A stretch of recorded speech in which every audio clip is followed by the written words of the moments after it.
Hey guys, it's Makuma. I wanted to do a little video to show you a couple things. First off is this new Broodlord that I made.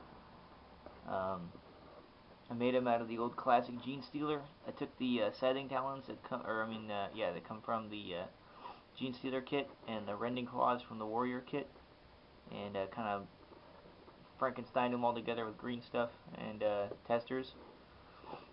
He's got the same colors as the Gaunts, if you remember them. These guys right here. A little bit more. He's got the red too. And I gave him this cork base. I'm going to be basing all my Gaunts as well. This is just to show you guys what I've got so far. Here's one of my Gene Stealers to show you a size comparison. So he is big and imposing compared to them, and I think he stands out enough. Nobody's going to confuse the two, which I think is the most important thing when you do a conversion, that he stands out enough so that people know the difference. Okay, let's move on to the next thing. These are my warriors. This is my warrior prime. I used a old warrior model for him. It's got the old warrior bone sword. I used a couple newer scything talons, and I made a lash whip out of green stuff and florist wire. I really like his body shape, and I used a Hormigaunt head too on him, but I think that he looks, again, different enough from the warrior so that nobody's going to confuse him. He's actually kind of, I think, meaner looking than the other warriors are, and so I think he makes a really good prime for my army. As you can see, I did green stuff lash whips for all these guys. I built their bone swords out of plastic card and green stuff, and their scything talon arms. This is the lamest of the bone swords, which is my first attempt at it. I just used a backward scything talon and some green stuff, and it looks okay. It looks like a sword at least. And then here's one I kind of modeled after the bone sword and lash whip on the Hive Tyrant. He's probably the cleanest looking one, but I think that all of them having their own personality is a good thing. Makes them look a little bit more elite. And even though this is the most expensive way to build them, I think it's I think it's that way for a reason. It's definitely the best. These guys have taken out full Vanguard veteran squads by themselves without the Vanguard veterans getting to hit back. I've used them to wipe out Eldar Scorpions in one turn. And they make a really, really good synapse line for my other Tyranids. They're really hard to kill because I can allocate wounds between the warriors and the prime, and he's got 3 wounds and a high toughness, so and we all get a good armor save and generally have a cover save too. So they're pretty tough. I don't know, maybe some people don't like the Lash with Bone Sword combo, but I like the warriors to survive since they're really my main synapse. Hey, there's one more thing I wanted to talk to you guys about. You see how I do my Gene Stealers? I have a Rending Claw up front here, and then I have a Scything Talon on the back. Well, in the Codex, and the way I see a lot of people do it, is they'll put Rending Claws, or they'll put the Scything Talon in front, and then they'll have those little, like, I don't know, baby Gene Stealer hands on the back. And I don't like that. And the reason is because in the Codex, it says that a Gene Stealer's war gear, it includes Rending Claws. And then it says you can add a Scything Talon. It doesn't say you replace the Rending Claw with the Scything Talon. And to me, this part here is a Rending Claw, and the little baby hand thing is like a replacement Rending Claw, like a crab has lots of claws, that sit behind his main claws, and they kind of, well, that doesn't matter.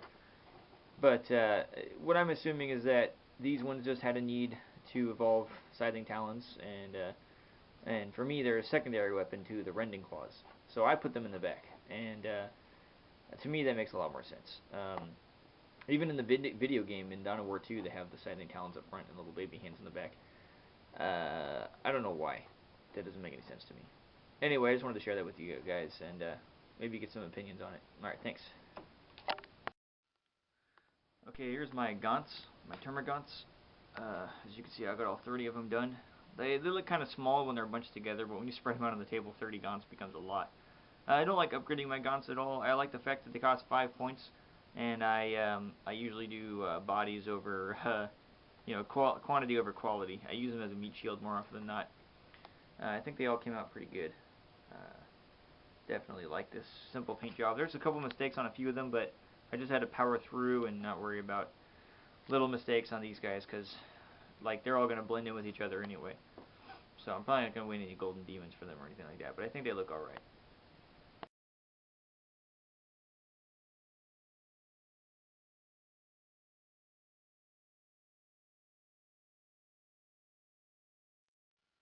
started working on my set Explorer. Got a little bit of paint on it. I want to do a lot more than this. As you can see, the rest of it's still unpainted and a little dusty too. It looks nasty, gross, so I'm going to go with that. So I know some people have said they think it's a little too big, but I think it's a good size. You know, I don't think it's too big. I think it's maybe just a little over the top. But until there's a real model to really base the size from, I think people are just going to have to deal with this. I don't think I'm going to get kicked out of any tournaments for it. So, and right next to that is actually my my zoanthrope that I have put together and primed. I'll be painting him soon. He's going to be a stand-in for the Doom of Malantai for a little while, because until I can think of a really cheap way to make a Doom of Malantai, I really don't want to take this $24 model and glue a bunch of stuff to it to turn it into the Doom permanently. I like zoanthropes, and I want to be able to use them as zoanthropes, and most people seem to believe that they're close enough to the Doom, since again there isn't really a model for them to stand in for them. Okay, if you're wondering why I'm showing you all this stuff, all these very specific things, is because I'm going to a tournament, and this is the list I'm taking. It's a duel tournament, and the reason I'm taking a list built like this is because my ally is going to be Space Wolves. And we have a pretty solid plan. I'm not going to reveal it just in case anybody from the tournament's watching my channel. I really doubt it, but it's possible. And I think that our plan's going to work out pretty well. We've been practicing it with our friends. We had them bring their armies over and build a couple lists to go at us with. It's going to be 2,000 point lists, so it becomes a 1,000 point army per player. And the way that it's set up is you can only have one elite HQ, or one HQ, one elite, one fast attack, one heavy support, and up to 1 to 3 troops. And the reason they did that is because they want it to really be kind of like a 2,000 point army when both armies are put together. So, I mean, I guess it's okay. I mean, they had some other restrictions that seemed like they were trying to make the game more fair, but might have possibly not made the game more fair. Or they might have completely failed at doing that, or actually hindered some people, made it less fair.